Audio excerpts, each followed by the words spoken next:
everybody. Welcome back to Pivotal Moments with Liletta. I am so excited for yet another amazing episode about pivotal moments. And I'm super excited to introduce my guest. Again, another one that I go way back with. So I am going to let Rodney introduce himself so we can get right into today's discussion.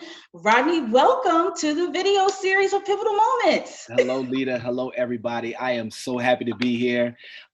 We do go way back. We go way back. I think we probably got connected knocking on a decade ago. Yeah. You still look the same. We ain't gonna say nothing about all of my little grays that's trying to poke around. But Lita, you guys know Lita has been doing work in the community, work in the city, work for women, positive image, self-esteem for many, many years. And she took pity on me and took me in. No, we had similar vision, similar goals to help people in similar kind of ways. And so we just linked up a while ago, and it's been a pleasure to follow her journey. Since we have connected that long ago, Lita, I have become an author. I'm going to talk a little bit about that today. All right. I have not only done professional development in schools and colleges and corporations and nonprofits, I've actually been overseas at this point, which has been just overwhelmingly amazing because statistically, my background says that I should be, by this stage, in a box of some sort, either a box with bars or a box that's in the dirt. And I am not, and I'm not even being cliche, literally domestic violence and drugs in my home, literally moving state to state, literally living in a city rescue mission.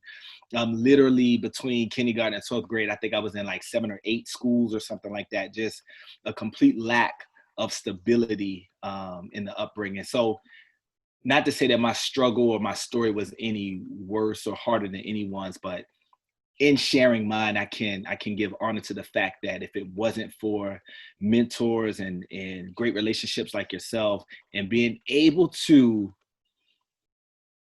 have whatever combination that was to make the pivots, at those crucial moments, I wouldn't be able to kind of have this great chat with you. So I'm honored to be here. Wow. Well, thank you for even sharing that. And that's definitely something that people need to know. And it's inspiring, right? Because we all have backstories, and it's always encouraging to see someone who has pushed through and like you said, kind of beat the odds. That's right. So that is awesome. And congrats on all the amazing things that you've done. I can't wait to hear more of that. So we are talking about pivoting. And, this year, especially 2020, everyone has had to pivot from large corporations to small businesses individually. And one of the things that I've been helping people to appreciate through this series and workshops is that even though it's scary, many of us have had to make pivots in our lives before. Right. So it's really kind of tapping into that to be able to make continued pivots. Yeah. So let me ask you, what has been a time that you would like to share that you have had to make a pivot? Oh, this was so embarrassing. And I was, getting ready to talk to you today. And I was like, do I want to share that? And I do. Okay. But it's a failure of mine, if I can be open. So what had happened was, I had a friend of mine who had like a VP level position at an organization, and she gave me a call and she said, Rodney, why don't you join me? We have a director level, which is a tier below, a director level position. You'll be working with me. Come help me run it. She was like, you're really, really good at these things. You're not so great at these things, but that's okay because we'll overlap, we'll work together, and I need you to help me push this thing into a new space, and then we're both going to make an exit in about a year or so. I was like, great. So it sounded good. I was independent at that time. I was a professional development coach. I was speaking and, doing different things. But I must admit, it was a very nickel and dime existence. I was definitely getting a little bit here. I did a lot from my heart. I did a lot. So I would get a big windfall payday, and then I would go a stretch without getting paid. And I would get some big windfall payday. And so just being in a position where I had consistent, dependable income was tough. So when she called, I was open to the idea. I joined her, and I failed miserably. I had staff people under me. I had been out of the workforce as far as doing a 9 to 5 for so long that the most basic operations of being a part of a team, being within an organization, I just didn't have. Mm-hmm. And I knew that they were simple. Like I knew that I was like missing the small stuff, right? And it was just, I felt alienated. And after a while, I started identifying myself as a member of the organization. And she was like, Rodney, no, I want you to come in here. We're going to do this. We're going to move it and we're going to transition. And I started, as she would say, I drank the Kool-Aid, you know. Yeah. Well, the problem with that is it's hard to kind of make a complete exit when you still have your foot in the door, right? Mm-hmm. I didn't have my foot in the door. I was like in the back, laying down. It wasn't just like a foot in the door. I was in the place, not doing a great job, right? Yeah. And so the crazy thing about it is I was doing well enough that I helped them move some numbers. Okay. And long story short, Lita, just to get to the bottom line, I was politely asked to seek other ventures somewhere else. Yeah. And I was completely lost. I was like, I don't know what to do. And so the young lady that was my friend, she was like, you'll be fine. She was like, I'm not worrying about you at all. You're going to land. And I was like, but what are you? I felt like Dorothy. Like I wasn't in Kansas anymore. I didn't know where I was at. Right. And before I knew it, they actually gave me an extension to kind of get my stuff together. Still couldn't figure anything out. And I was out. And I was unemployed. I didn't have anything kind of like on the outside. I didn't have any income. So my wife and I, we have 5 children. So I got these 5 kids and they're getting older now. They're turning into teenagers and stuff. I'm about ready to kick these folks out of here, get out of here. But so I didn't know what to do. I didn't know how to do it. And I was jogging around. We have a lake in Baltimore. I live in Baltimore. We have a lake in Baltimore called Lake Montebello. Mm-hmm. And I was driving around Montebello. And for the past 1.5 years, I started saying a mantra, an affirmation that I had been saying for like 1.5 years at that point, which was, I'm an international inspirational speaker. Ooh. I'm an international professional development coach. I'm an international best-selling author. And I had been saying that in other stuff around it for about 1.5 years while I was still at the place. Yeah. I say this, I have 3 things I say. The second one is I walk in maximum flow. I walk in maximum finance. I walk in maximum flexibility.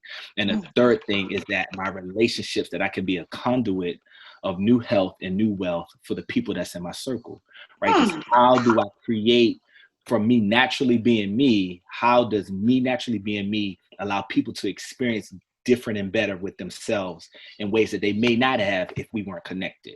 So I just wanted to be a conduit for that. So I had been saying that, Lita, for about 1.5 years during my morning jogs, right?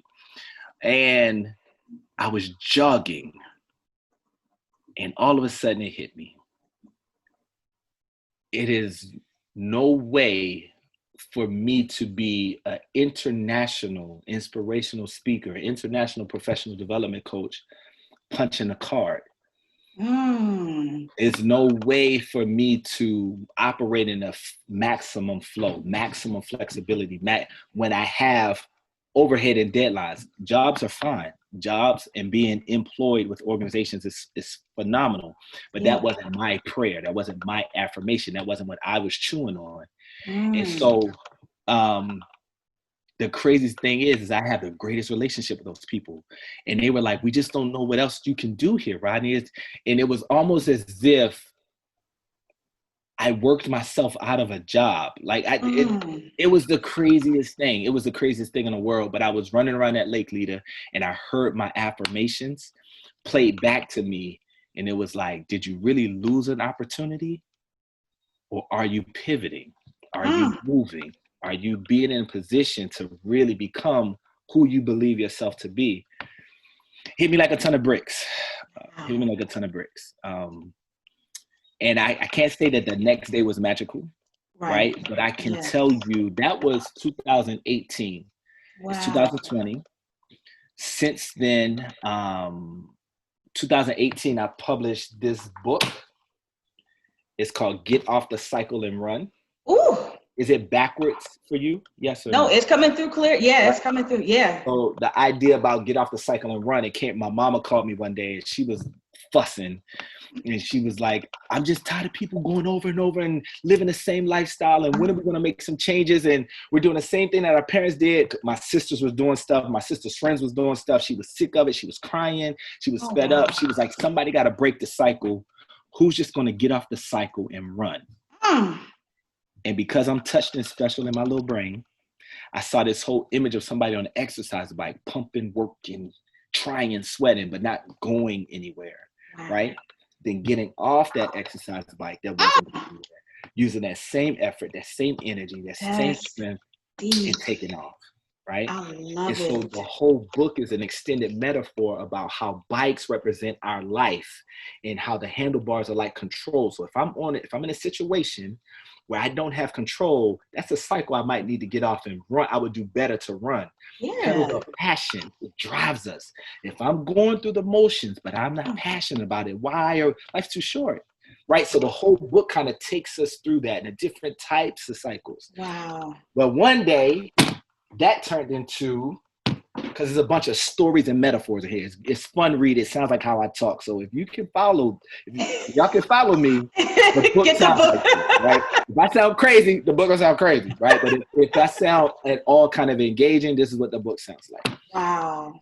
To work through it, I came up with a workbook.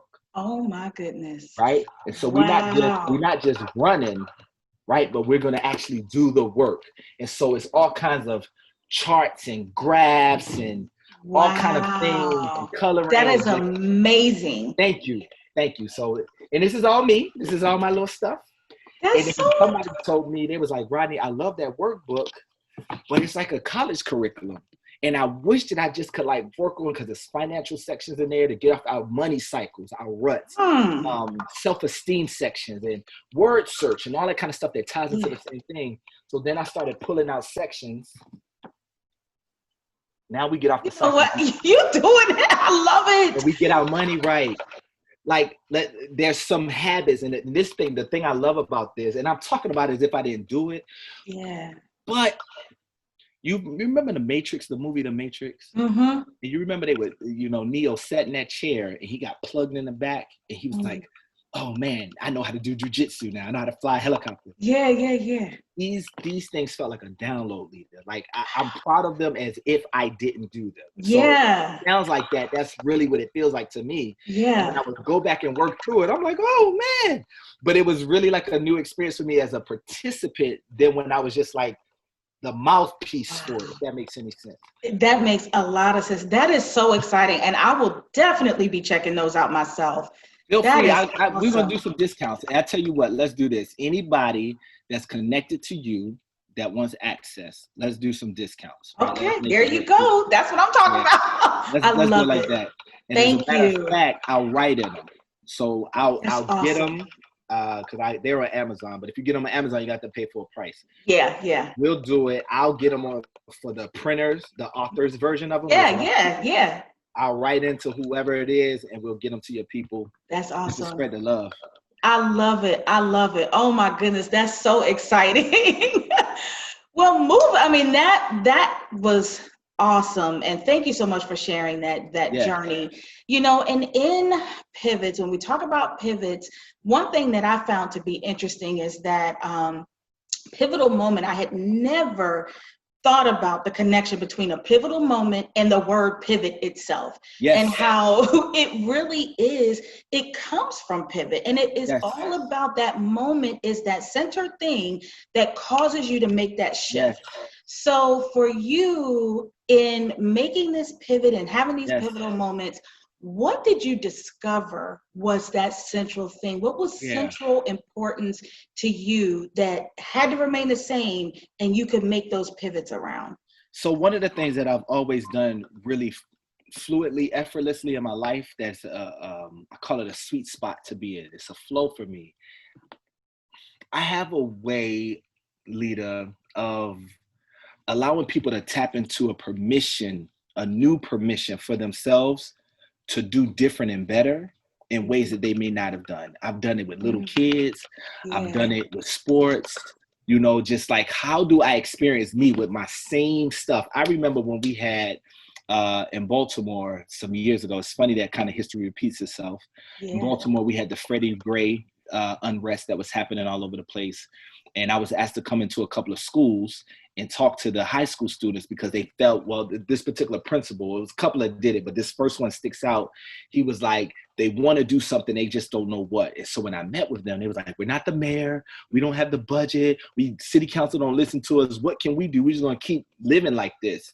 And we walked through this exercise that I have called the EPS model. We'll get into that later, but basically it allows people to experience themselves in possibility. And then we task it up and then we put timelines and work on it, right? And so we leave there focused and funneled to a something, not to changing the whole world, but what is that one consistent thing that I can do and kind of walk into that. So when I was at that nonprofit, when I was at that organization with the young lady, I wanted to do that, but I was restricted because organizations have protocol. They have things that they have to do. And so what I needed to do was honor that part of me that allows people to experience their liberty, their freedom, organizations, groups, but I needed to be in a liberated space to do it. So don't change that, right? Keep that part, that foot right there. Yes. But change my positioning based on that so that I can then be the impact, be the effect that I wanted to really achieve. That was my pivotal moment. Powerful. Thank you, Lita. I love it. Oh my goodness. And in finding again and kind of researching about this whole thing with pivoting and going back to basketball, right? The interesting thing to me is that as important as pivoting is in basketball, there's so many other plays and positions and things that also get to the win. So I found it, I'm going to actually read this because I find this to be really interesting, the difference between pivots and adjustment.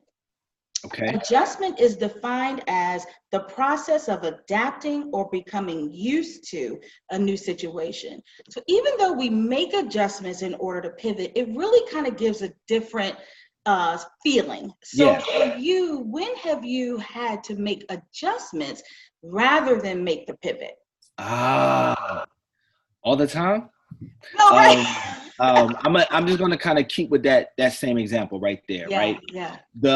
One of the major adjustments that I had to do with that was I had to review or adjust, right? Re-envision how I experienced that opportunity not working out. Because to be honest with you, it felt like a failure. And I even opened up by saying it. I say that because I'm a very comfortable, confident person. And there's a thin line between confidence and arrogance, right? And so I want to allow myself to own the fact that sometimes I mess up and I slip. At the same time, I realized that me back then when I was wallowing in, this didn't work, and it was so painful, Lita. Oh, it was so painful. And I was wallowing in that. Had I not adjusted out of that space, that mental frame, to get myself together to realize, no, it's not that was broken. That was less of a failure. It was more of a graduation. Like it was more of because remember what I was telling you, they was telling me, we don't know what I switched positions. I was over here, I helped out, we did well. I was over here, we helped out, we did well. I was missing something. I was focused on where I was messing up. And I wasn't focused on the value add that I was bringing to the table. And so like after you complete fourth grade, and you get to the end and they tell you to go about your business, it's not that fourth grade is bad. It's not that you wasn't a good fourth grade student. I love it. Nothing else here for you. Got to eventually get ready. One more thing so you can go to middle school, so you can go on out of here, right? But that was the adjustments. I tried to make that adjustment within myself every single day. Every single day, I tried to become different and better. Through patience, through diligence, through being great relationships, through what I read, through what I listen to on YouTube, through working out, I ain't trying to say I'm hitting on 1,000, but when I tell you that me now versus me 5 years ago versus me 10 years ago, my DNA is different, Lita. I'm a different person. Wow, I love it. I love it. And I love the idea that failure is graduation. That's quotable. That's a hashtag. That's a hashtag. The graduation. Yes. I'm too big for them desks now. I can go back to that relationship that didn't work out. Right? I can go back to that job that wasn't so comfortable. I can do that. I could. But if I've literally outgrown those shoes, why squeeze my big behind foot back in them? Give them things to somebody else with an attitude that reflects that adjustment. Yeah. You know what I mean? I'm trying to live in that space. That is who I want to be. Yeah. And so instead of just saying, I'm working on it, I view myself as the presence of that in my present tense. And I just try to live my life like that, Lita, like on some real. Wow, that's awesome. But we are coming to the conclusion of our interview here today. I'll say our conversation. It's not an interview, our conversation. So, Rodney, what is something that you want to leave with the viewers? Just you've dropped so many gems, but if you had one more final message that you want to say, what would that be? One of my favorite quotes is from Einstein. And Einstein says, with his genius self, if you can't explain it simply, you don't really understand it yourself. And so I want to look at life in as simplest terms as possible so that I can understand and help other people understand. That's my quote. That's good stuff. That's good stuff. And we must make sure to continue to stay connected. Absolutely. And do some collaborations and all that good stuff and make those pivots along the way. If they want to holler at me, Lita, I'm all over everything. It's Rodney C. Burris. You type that in Instagram, Facebook, Twitter, you name it, YouTube. And Burris is Burris. So that's awesome. And I will make sure to have your information linked as well. So, ladies and gentlemen, once again, you see we had another amazing conversation, pivotal moments with Liletta. Rodney, thank you so much for joining the conversation today. You dropped some amazing gems. I know myself and the viewers are going to take away some really good stuff. And as always, thank you for tuning in, and be sure to catch us next time on Pivotal Moments with Liletta.